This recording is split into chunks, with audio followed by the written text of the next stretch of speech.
আপনি এখানে ব্যবস্থা নেন।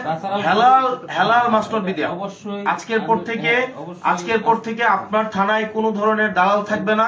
আপনার থানায় কোনোভাবেই এই হালাল বা হেলালদের মতো যে গংরা আছে তারা থাকবে না, এবং সেই বিষয়ে আপনি ব্যবস্থা নেন। এখন আমি জিনিসটা যদি এখানে প্রত্যেকটা জার্নালিস্ট আছে, এখানে অন্তত 15 জন জার্নালিস্ট আছে, একজন জার্নালিস্ট যদি আমার সাথে ডিফার করে, আমি এই বিষয়ে আমি আর কোনো কথা বলবো না। একজন জার্নালিস্ট যদি ডিফার করে, এবং আমি থার্ড পার্টি ইনভেস্টিগেট করছি এখানে, এবং ইভেন আমি মানে ট্রেন্ড যারা প্রফেশনাল আপনার সিভিল সার্ভিসে ছিলেন, পুলিশ সার্ভিসে ছিলেন, তাদেরকে দিয়ে আমি ইনভেস্টিগেট করাইছি।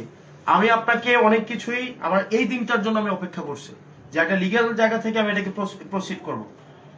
এমনও হয়েছে আমি নিজে ইচ্ছা করে আমি কাউকে পাঠাইছি মামলা করার জন্য বা কোনো একটা অভিযোগ দায়ের করার জন্য। আমার কাছে ভিডিও আছে, আমি এগুলো সোশ্যাল মিডিয়াতে নিয়ে আসবো। আমি ইচ্ছা করে পাঠাইছি, একদম স্ক্রিপ্টেড, যে আপনি থানায় যান, একটা অভিযোগ নিয়ে যান, দেখেন প্রসিডিংসটা দেখেন আপনি। এবং এখানে হেলাল ছাড়া এখানে কোনো থানায় কথাই চলে না। আপনি আপনার জায়গা থেকে যেভাবে দেখতেছেন, থানার ভিতর থেকে আপনি দেখতেছেন, এটা আমি দেখতেছি সাধারণ মানুষের জায়গা থেকে। সেই জায়গা থেকে এটা আপনি আজকের পর থেকে, এই মুহূর্ত থেকে থানার মধ্যে কোনো দালাল থাকতে পারবে না। এবং আপনার সেকেন্ড অফিসার যিনি আছেন, উনাকে সাথে নিয়ে বসেন। উনি যদি দেবিদ্বার চাকরি করতে চায়, তাহলে ওনাকে সরকার যে বেতন দেয়, সম্মানটা আপনাদেরকে দেয়, আমরা যে সম্মানটা আপনাকে দেই, সেটা নিয়ে ওনাকে চাকরি করতে হবে। এবং এসআই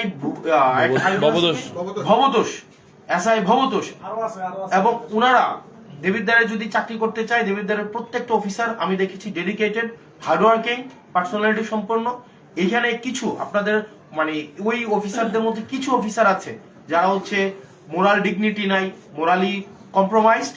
আপনি তাদের সাথে কথা বলেন, তারা যদি মনে করে যে না এইভাবে চাকরি করতে পারবে না, তাহলে তারা হচ্ছে তাদের আইনগতভাবে যে প্রক্রিয়া করা লাগে, আমি আপনাদের কাছে অনুরোধ করবো আপনারা আইনগতভাবে এই বিষয়গুলো ডিল করেন। এই চ্যাপ্টারটা ক্লোজ করেন। ঠিক আছে, ধন্যবাদ। আমি তাদের নিয়ে বসে আজকে কঠোর ব্যবস্থা নিচ্ছি। আচ্ছা, ধন্যবাদ ওসি সাহেবকে। আমাদের গত 2 মাসের তুলনামূলক অপরাধ চিত্রে দেখা যায় আমাদের জানুয়ারি মাসে হত্যা মামলা একটি বৃদ্ধি পেয়েছে এবং সড়ক দুর্ঘটনা একটি বৃদ্ধি পেয়েছে। আর হচ্ছে মাদক মামলা গত মাসে ছিল 4টি, এই মাসে 6টি হয়েছে, এবং অন্যান্য মামলা মিলিয়ে প্রায় 9টি মামলা। টোটাল গত জানুয়ারি মাসে 20টি মামলা রুজু হয়েছে থানায়। আমাদের এই সবার কার্যপত্রে আরেকটি সিদ্ধান্ত হচ্ছে নিত্য প্রয়োজনীয় পণ্যের মূল্য সহনীয় পর্যায়ে রাখা এবং খাদ্যে ভেজালরোধ অভিযান পরিচালনা করা।